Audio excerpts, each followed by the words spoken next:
Assalamualaikum warahmatullahi wabarakatuh. Alhamdulillahirabbil alamin. Wassalatu wassalamu ala asyrafil anbiya'i wal mursalin nabiyyina Muhammadin wa ala alihi wa sahbihi ajma'in, amma ba'du. Sahabat Aisyah yang dirahmati Allah, ada beberapa cara di dalam melaksanakan sholat tarawih. Di antara cara yang sudah lazim kita lakukan sebagai warga Muhammadiyah, di antaranya adalah dengan dua cara. Yang pertama, dengan melakukan sholat 4 rakaat ditambah dengan 4 rakaat, kemudian diakhiri dengan sholat witir 3 rakaat, sehingga jumlahnya itu ada 11 rakaat. Kemudian cara yang lain yang lazim kita lakukan itu 2 rakaat sebanyak 4 kali, kemudian ditambah dengan sholat witir 3 rakaat. Nah, sahabat Aisyah yang disayangi Allah, di samping 2 cara itu masih ada beberapa cara yang lain kalau kita telusuri dalam hadis-hadis.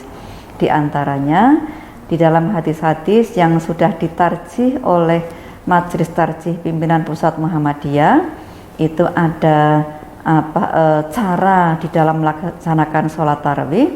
Yang pertama itu dilakukan dengan cara melakukan sholatnya 8 rakaat, kemudian ditambah dengan 2 rakaat, ditambah dengan 1 rakaat, sehingga jumlahnya ada 11 rakaat.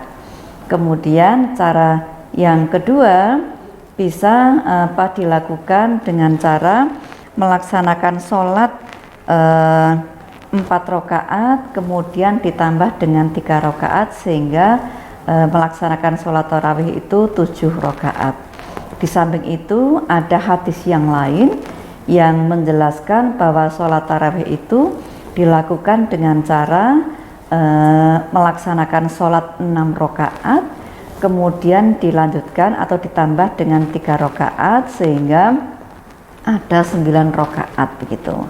Kemudian dengan cara yang lain lagi, sholat tarawih itu dilakukan dengan cara melaksanakan sholat 8 rakaat, kemudian diteruskan dengan sholat 3 rakaat, sehingga jumlah totalnya itu ada 11 rakaat. Di samping itu, sahabat Aisyah yang disayangi oleh Allah, di dalam hadis yang lain itu juga ditemukan bahwa sholat tarawih itu dilakukan dengan cara melakukan sholat 8 rakaat, kemudian ditambah dengan 5 rakaat, sehingga 13 rakaat gitu. Kemudian ada 2 cara sholat yang lain, sholat tarawih yang lain, itu mendahulukan ganjilnya dulu baru yang genapnya, sehingga ada hadis yang menjelaskan bahwa Rasul itu pernah melaksanakan sholat tarawih dengan 7 rakaat, kemudian ditambah dengan 2 rakaat.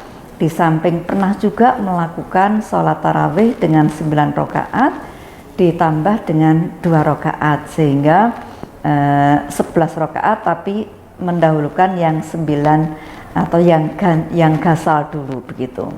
Untuk itu sahabat Aisyah yang disayangi Allah, bahwa keragaman di dalam melaksanakan sholat tarawih itu memang tidak hanya 2 macam saja gitu ya. Nah, termasuk melaksanakan sholat witir.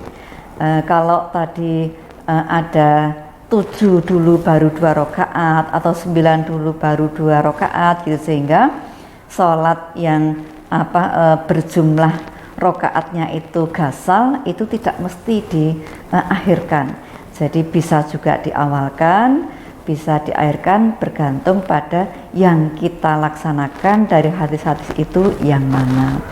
Itu sahabat Aisyah yang disayangi Allah, yang bisa kita pelajari terkait dengan sholat tarawih. Sehingga ketika kita melihat ada seseorang, ada saudara kita melaksanakan sholat tarawih berbeda dengan cara sholat kita, selama itu masih ada dasarnya, ya kita tentu ya memaklumi bahwa memang ada dalil yang menjelaskan tentang itu. Akhirnya nasrun minallah fatum qarib babasyiril mu'minin. Wassalamualaikum warahmatullahi wabarakatuh.